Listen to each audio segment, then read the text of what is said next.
donde quiera que usted se encuentre. Es un placer tener la oportunidad de considerar este tema de importancia.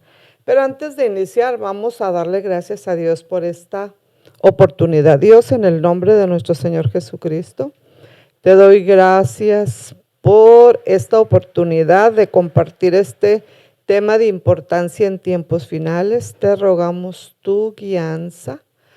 Te rogamos que nos dirijas específicamente para la consideración de este tema bíblico escatológico en el nombre de nuestro Señor Jesucristo. Amén.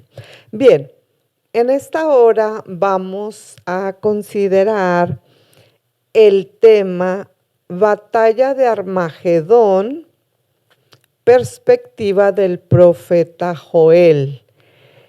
Es bien importante que nosotros vayamos notando que lo que hemos ido haciendo en estas últimas oportunidades tiene que ver con la oportunidad de estar observando que toda la Biblia está relacionada, pero es bien importante ver cómo lo que dice Joel se relaciona con lo que dice Daniel, Apocalipsis, y etcétera, porque la Biblia es una maravilla.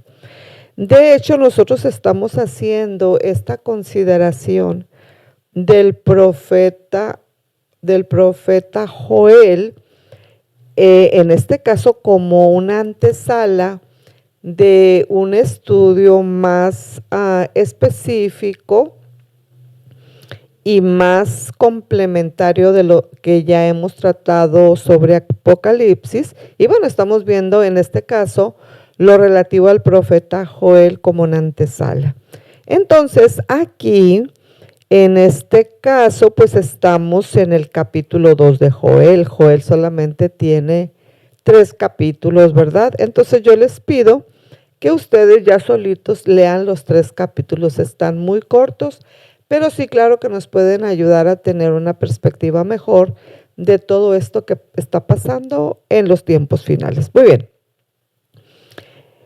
Nosotros, cuando hicimos la última consideración de Joel, cuando hicimos la última consideración, yo dejé el pensamiento con el cual deseo iniciar para hacer una correlación con el tema que vamos a iniciar ahora.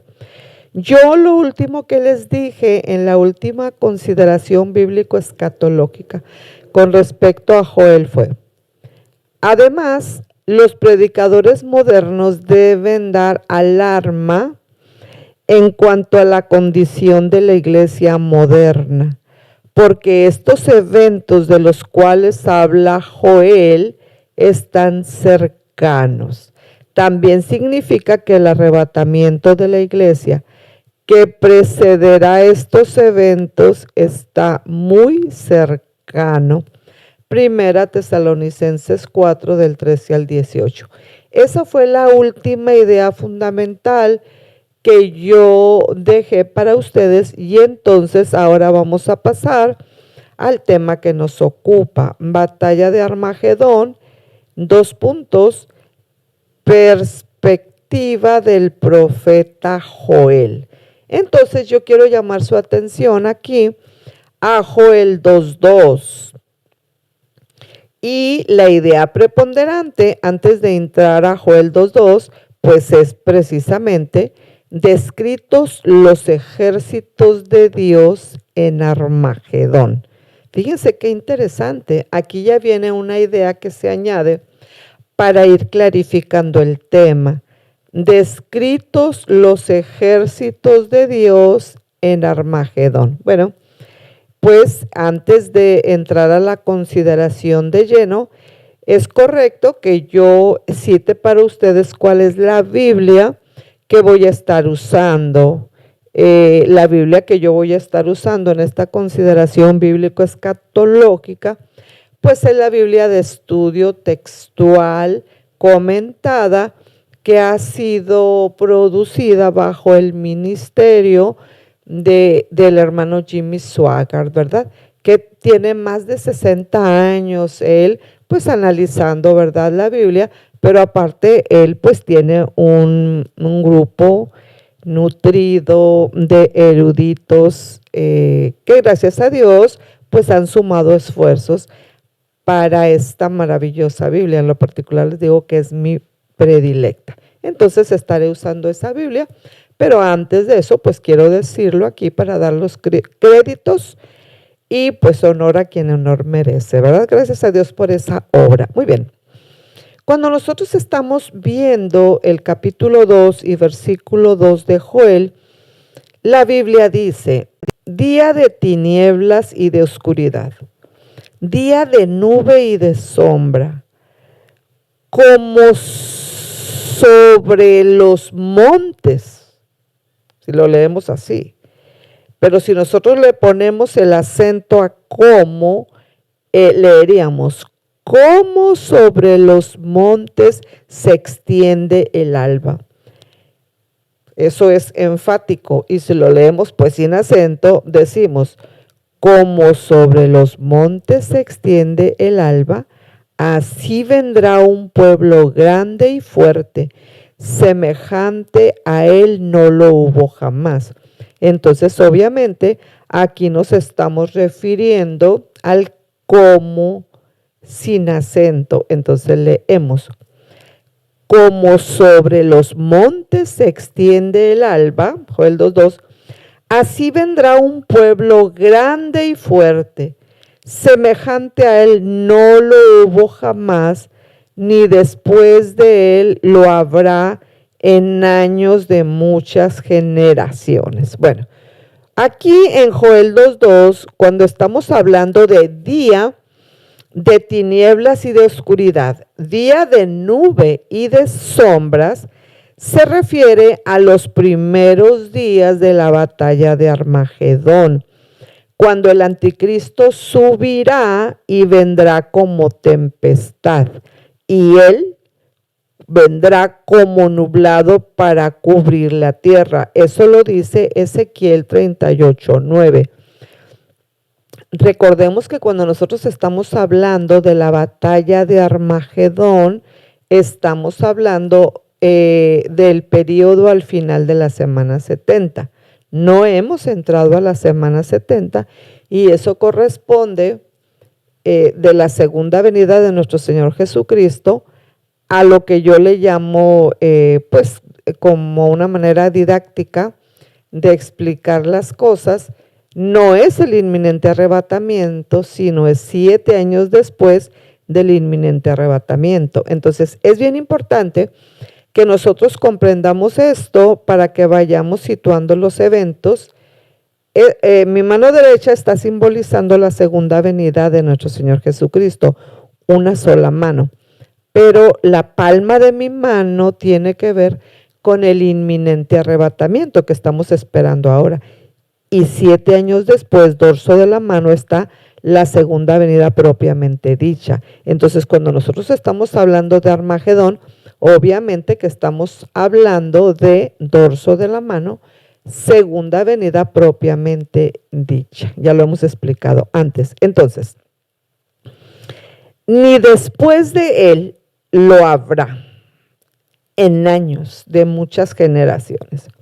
Describe la venida del Señor con su ejército poderoso, que el mundo jamás ha visto antes y no verá otra vez, en una línea de pensamiento hablando, hasta el final del milenio, cuando Satanás y sus ángeles y demonios aparecerán otra vez en la tierra en un esfuerzo para dominarla, cuando Dios enviará su ejército del cielo contra ellos por segunda vez. Esto nosotros lo podemos observar en Isaías 24:22 y en Apocalipsis 20 del 7 al 10. Miren, la doctrina del milenio se puede decir que es la doctrina más controversial de la Biblia.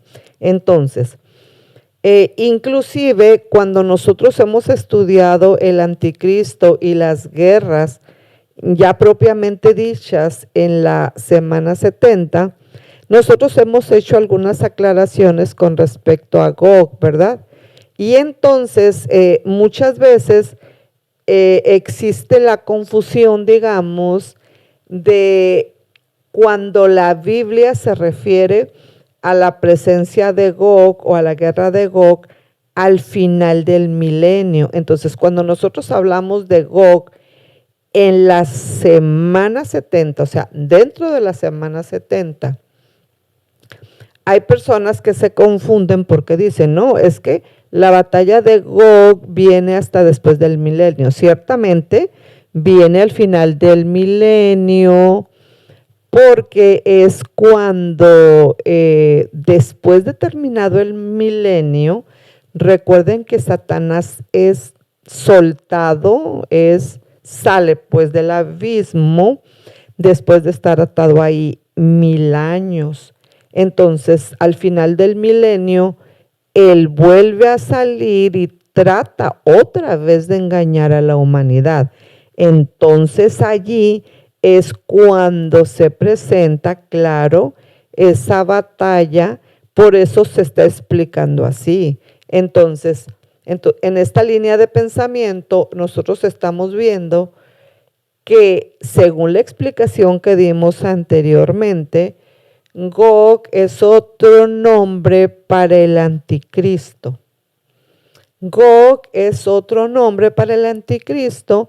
Entonces, esas batallas fundamentales, sobre todo allí en la parte media de la semana 70, cuando él se descubre y traiciona a Israel, etcétera, pues claro que también ahí está él, el anticristo, actuando. Pero bueno, esta idea quiero dejarla clara.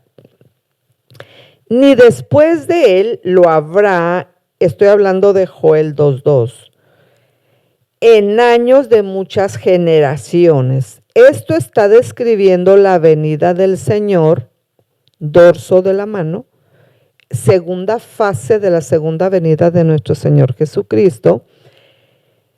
La venida del Señor con su ejército poderoso que el mundo jamás ha visto antes y no verá otra vez hasta el final del milenio. Entonces, chequen el punto. La presencia de guerra, batalla de Gog, en medio de la gran tribulación, en la parte media, quiero decir, en medio de la semana 70, antes del inicio de la gran tribulación, pero al fin dentro de la semana 70 y luego aquí al final del milenio. Por eso aquí se dice de muchas generaciones. Entonces,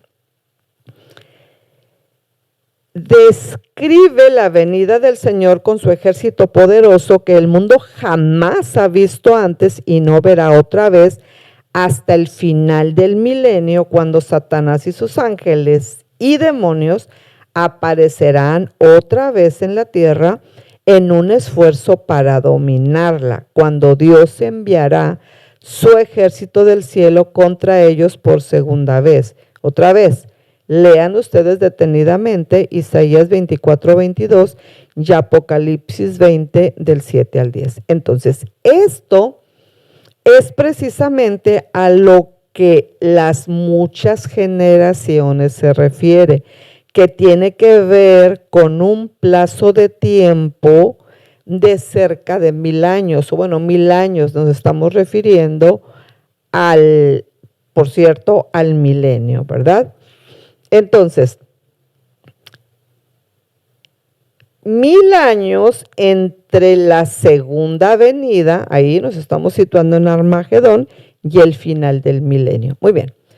Pasando al versículo 3, leemos, delante de él consumirá fuego, tras de él abrazará llama, como el huerto de Edén será la tierra delante de él, y detrás de él como desierto asolado, ni tampoco habrá quien de él escape. ¿Qué estamos diciendo? Estamos diciendo que este versículo, el 2:3, corresponde corresponde precisamente con Ezequiel 38:22. Y piedras de granizo, fuego y azufre, que se refiere a la segunda venida de nuestro Señor Jesucristo. Acuérdense, segunda fase de la segunda venida de nuestro Señor Jesucristo, que yo ejemplifico no con la palma de mi mano, sino con el dorso de mi mano, que acontecerá en la batalla del Armagedón al fin de la semana 70. Y esto nosotros podemos corroborarlo en Zacarías 14:3. Su aspecto, dice Joel 2:4, su aspecto como aspecto de caballos y como gente de a caballo correrán. ¿Qué estamos diciendo? Bueno, aquí en el 4 estamos diciendo que el pronombre su se refiere a todos los santos que estarán con el Señor en la segunda venida, que corresponde con Apocalipsis 19:14. Entonces, los santos de Dios entonces volverán con el Señor y montados sobre caballos blancos. Estos, por supuesto, serán caballos espirituales. Entonces, a estas alturas es bien importante que hagamos la conexión, ¿verdad? Que cuando nosotros estamos hablando del inminente arrebatamiento y que está citando también la venida de nuestro Señor Jesucristo en la primera fase de la segunda venida, y que dice que Él va a, yo digo, a jalar, pues si es en este momento, pues el Señor mismo nos va a sacar y Él va a estar en las nubes. O sea, viene exactamente por nosotros. Viene, no pisa la tierra, ese es el inminente arrebatamiento, que yo ejemplifico, pues para hacerlo más didáctico y más comprensible, con la palma de mi mano. Entonces Él viene por sus santos, eso es inminente arrebatamiento, primera fase de la segunda venida de nuestro Señor Jesucristo.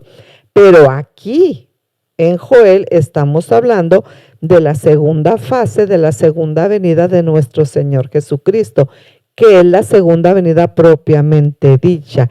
Y aquí Él viene con los santos. Aquí en el inminente arrebatamiento viene por sus santos, no pisa la tierra, pero aquí, en lo que estamos hablando aquí en Joel, en la segunda parte de la segunda fase de la segunda venida de nuestro Señor Jesucristo, que es totalmente diferente al inminente arrebatamiento, y aquí ya viene con sus santos. Bien, entonces,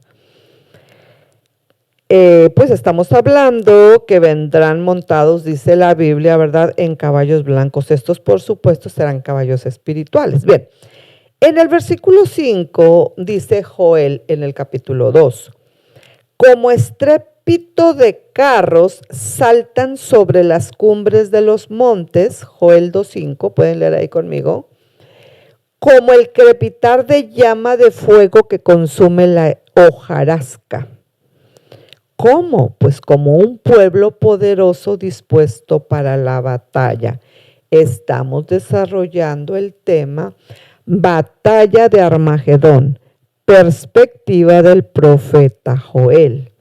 Este versículo, el 5 del capítulo 2 del profeta Joel, nos dice que la segunda venida no solamente será gloriosa, pero su poder se expresará en una manera que el mundo nunca ha conocido, es algo nunca visto.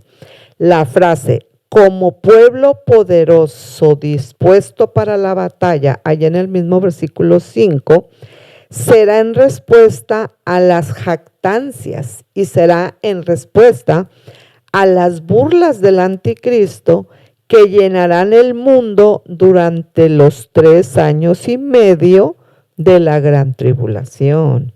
Ante él tiemblan los pueblos, palidecen todos los rostros. Es decir, el anticristo temblará al presenciar este tremendo poder dispuesto contra él. ¿Por qué?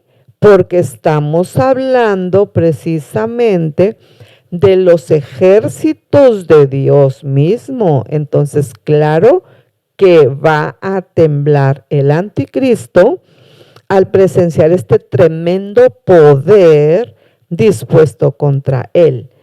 Como valientes, dice la palabra, como valientes correrán, como hombres de guerra subirán el muro, cada cual marchará por su camino y no torcerá su rumbo.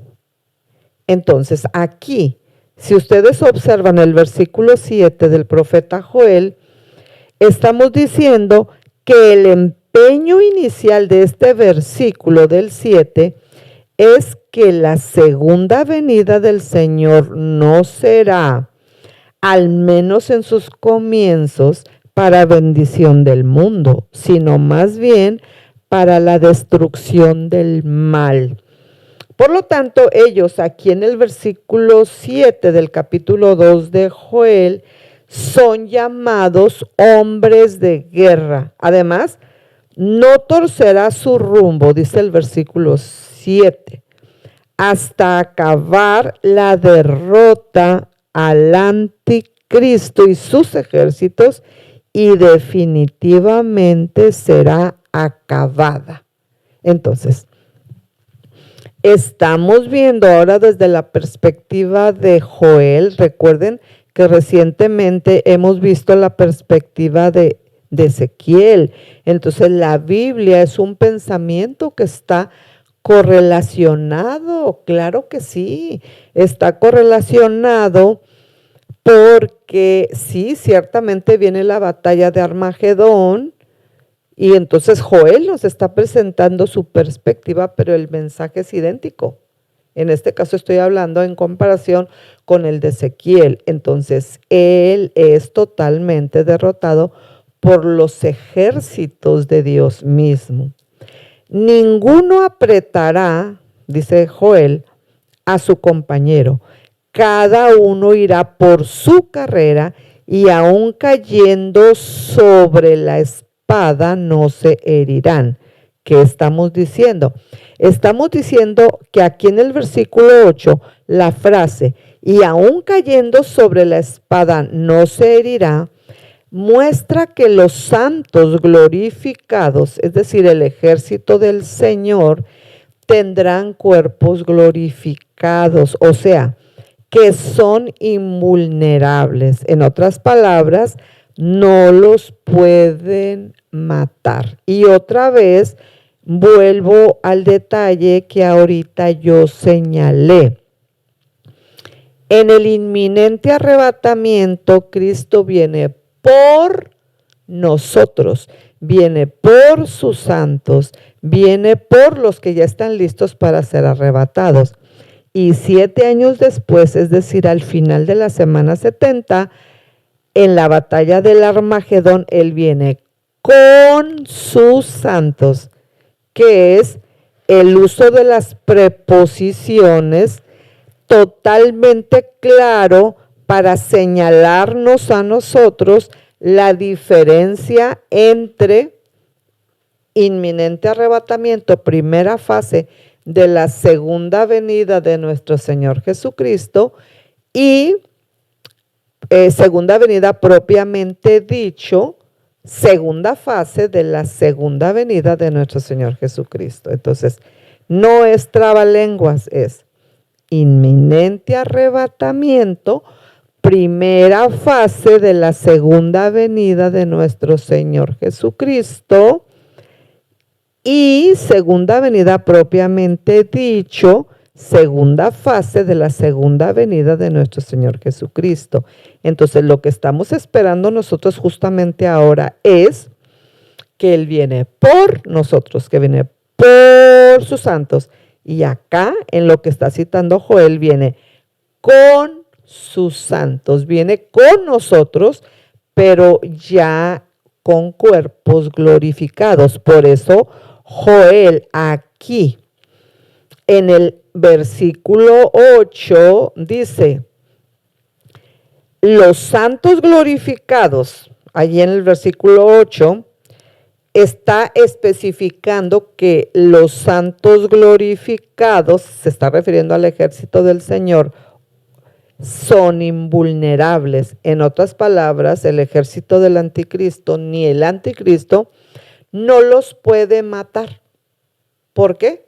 Porque ya tienen sus cuerpos glorificados. Entonces es bien importante que nosotros entendamos esa diferencia entre fase 1 y fase 2, porque entonces si no comprendemos eso que es fundamental, pues no vamos a entender el mensaje de los profetas. Entonces, irán por la ciudad, dice Joel. Síganme por favor ahí en su Biblia, o bueno, yo leo para ustedes. Correrán por el muro, subirán por las casas, entrarán por las ventanas a manera de ladrones. Quiere decir que no hay ningún lugar inaccesible al ejército del Señor. Acuérdense que el ejército del Señor tiene cuerpos glorificados. Delante de él temblará la tierra, se estremecerán los cielos, el sol y la luna, dice Joel, se oscurecerán y las estrellas retraerán su resplandor. El sentido de este versículo es que la venida del Hijo de Dios será tan resplandeciente con gloria, con los mismos cielos brillando hasta el grado que literalmente temblarán. Así nos lo hace saber Joel. Además, el sol, la luna y las estrellas, chequen el versículo 10, serán tan opacados que parecerá que no tuvieran luz. Jesús mencionó esto precisamente en Mateo 24 del 27 al 30. Y sigue diciendo la palabra de Dios. Y el Señor dará su orden delante de su ejército, porque muy grande es su campamento. ¿De qué estamos hablando? Estamos hablando de la batalla de Armagedón. Estamos hablando de la perspectiva del profeta Joel. Y entonces aquí en el versículo 11 claramente está especificado que el Señor mismo, que Dios mismo, dará su orden delante, fíjense bien, dará su orden delante de su ejército, porque muy grande es su campamento, fuerte es el que ejecuta. Joel 2:11, su orden, porque grande es el día del Señor y muy terrible. ¿Quién podrá soportarlo? Entonces, estamos diciendo que cuando nosotros estamos hablando del inminente arrebatamiento, es una oportunidad bellísima, única y maravillosa que Dios nos está dando a nosotros de ser arrebatados según la teoría pretribulacionista antes de que empiece la semana 70. Cierto que nosotros cuando estamos hablando del Armagedón, estamos hablando ya del final de la semana 70, pero la semana 70 la podemos definir, recuerden, con la palabra tribulación.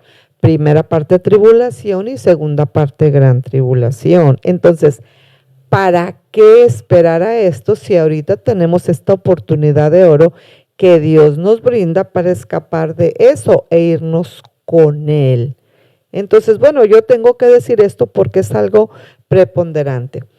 Otra vez, si nosotros tenemos problema con aceptar la inminencia del arrebatamiento antes de que empiece la semana 70, es decir, de acuerdo a la teoría pretribulacionista, bueno, pero lo que no podemos cuestionar es que somos simples mortales y que si muriéramos ahorita por lo que usted quiera y mande, bueno, me voy a poner yo de ejemplo, ¿verdad? Por educación, si yo muriera en esta fracción de segundo, pues yo me iría directamente al cielo.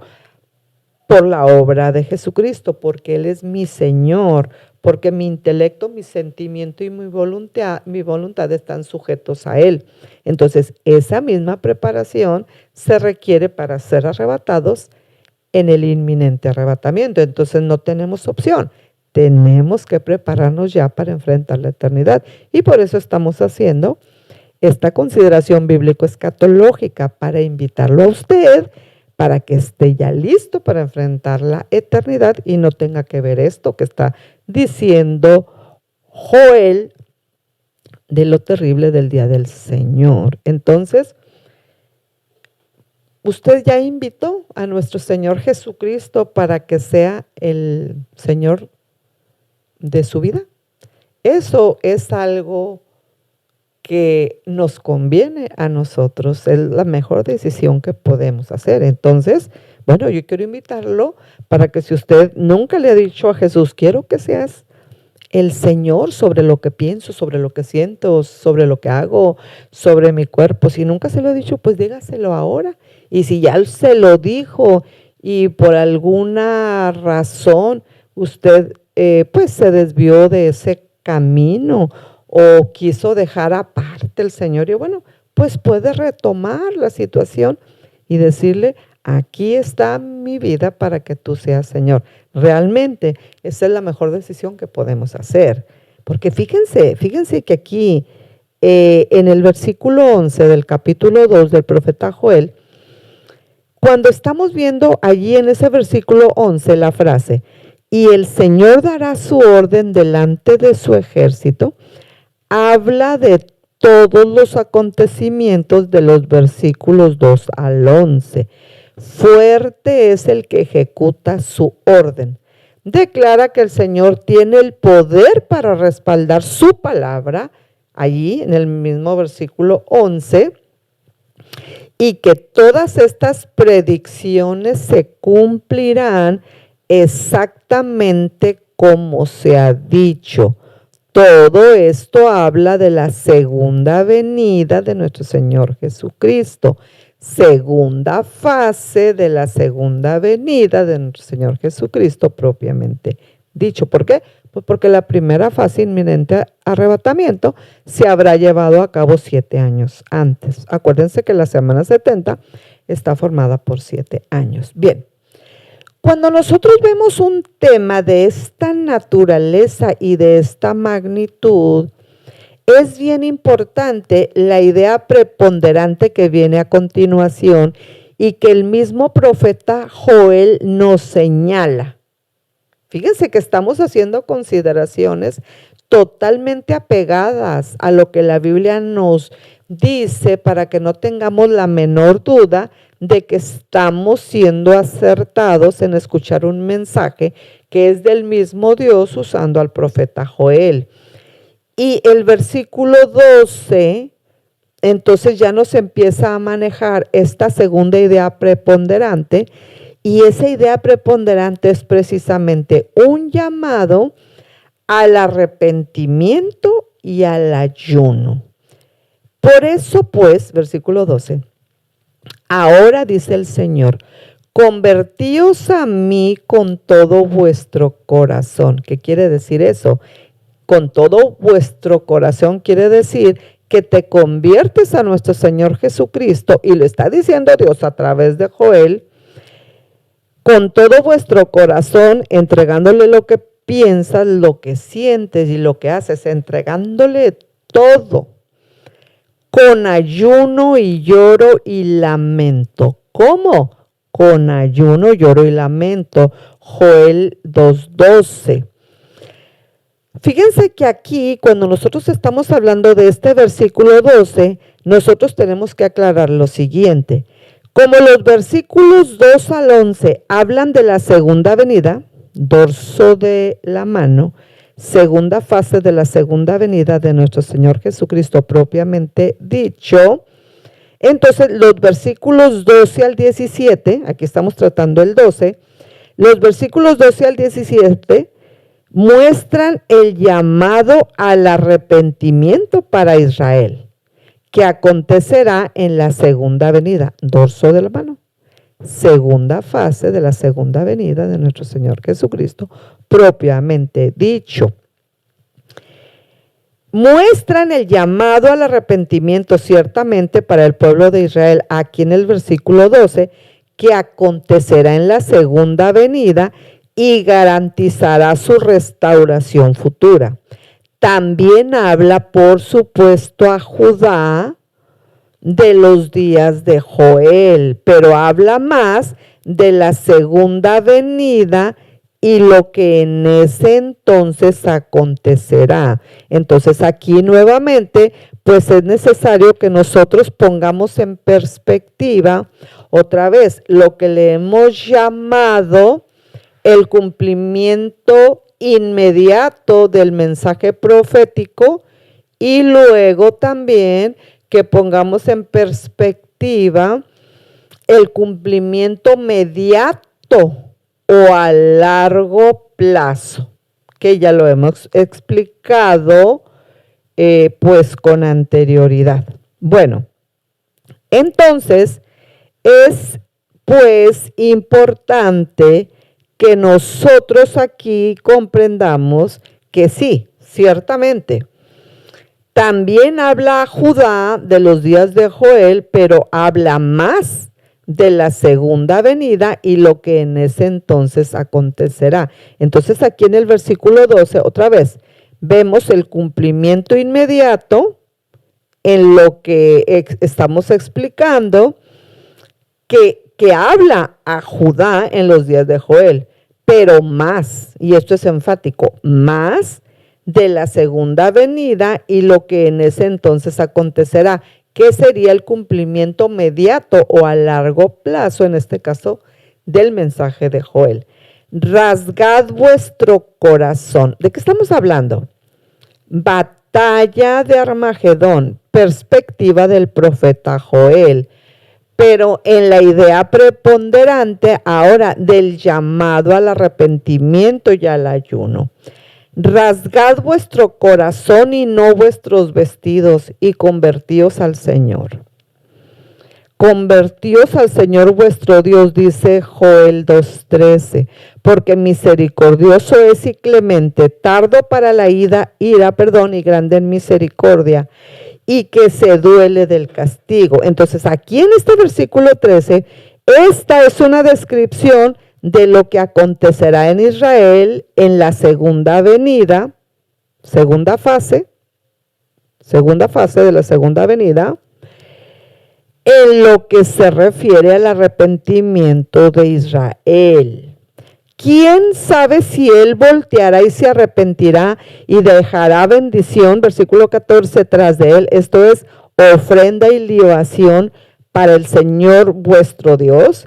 Entonces el versículo 14 nos dice que como la justicia de Dios exige juicio sobre el pecado no confesado, del mismo modo, la misma justicia exige bendiciones cuando se arrepiente y aparta del pecado, o sea, la persona o las personas involucradas. Entonces, cuando Joel nos dice en el 15, tocad trompeta en Sión, proclamad ayuno, convocad asamblea, en esencia aquí en el versículo 15, esto habla de los eventos en Israel inmediatamente después de la segunda venida. Acuérdense, segunda fase de la segunda venida. Aunque Israel durante ese momento, aquí en el 15, no será capaz de tocar una trompeta en el sentido literal, de igual forma, la imagen es suficiente. Además, aunque nada de eso corresponde a la iglesia, chequen el punto, aunque eso sí tenemos que hacer la diferencia para irnos entendiendo. Aunque Israel durante ese momento no será capaz de tocar una trompeta en el sentido literal, de igual forma la imagen es suficiente. Además, estamos en Joel capítulo 2, versículo 15. Aunque nada de eso corresponde a la iglesia, el ejemplo también se puede aplicar. Reunid al pueblo, santificad la reunión, juntad a los ancianos, congregad a los niños y a los que maman, salga de su cámara el novio y de su tálamo la novia. Entonces, como hemos dicho anteriormente, todo esto acontecerá inmediatamente después de la segunda venida, segunda fase de la segunda venida, cuando Israel por fin se arrepiente.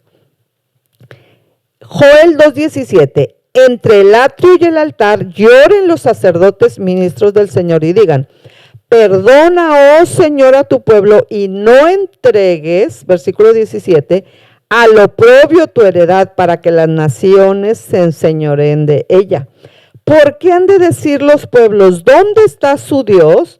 Es decir, la idea de este arrepentimiento en aquel día venidero corresponde en efecto al rechazo de Israel de Cristo y del hecho de que ellos le crucificaron. Estamos hablando de Joel 2:17.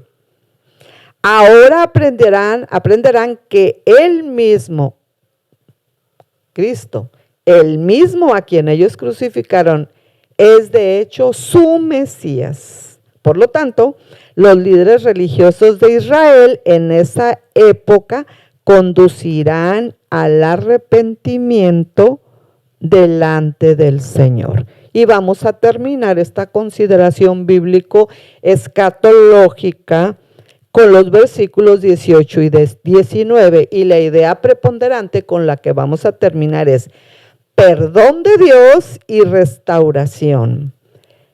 18. Entonces el Señor arderá en celo por su tierra y perdonará a su pueblo. Aquí en el 18. Al arrepentirse Israel, la frase arderá en celo por su tierra declara el hecho de que como el Señor una vez buscaba destruirla debido al pecado, ahora Él está presto a bendecir la tierra y todo lo que en ella hay. Y perdonará a su pueblo, significa que el Señor aceptará el arrepentimiento de Israel y la restaurará a su lugar y posición legal en el mundo. Y termino con el versículo 19. Joel 2:19. Y responderá el Señor y dirá a su pueblo, he aquí yo os envío pan y mosto y aceite, y seréis saciados de ellos, y nunca más os pondré en oprobio entre los paganos. Ahora, porque Israel se ha arrepentido verdaderamente delante del Señor, el oprobio por fin termina y la prosperidad ahora comienza. Bien. Aquí termino y bueno, este tema, batalla de Armagedón, perspectiva del profeta Joel, que quede en nuestras mentes y para la próxima vez les encargo que lean también el capítulo 3. Aquí quedamos y recuerden, haga del Señor Jesucristo el Señor de su vida porque eso es la mejor decisión. Dios le bendiga.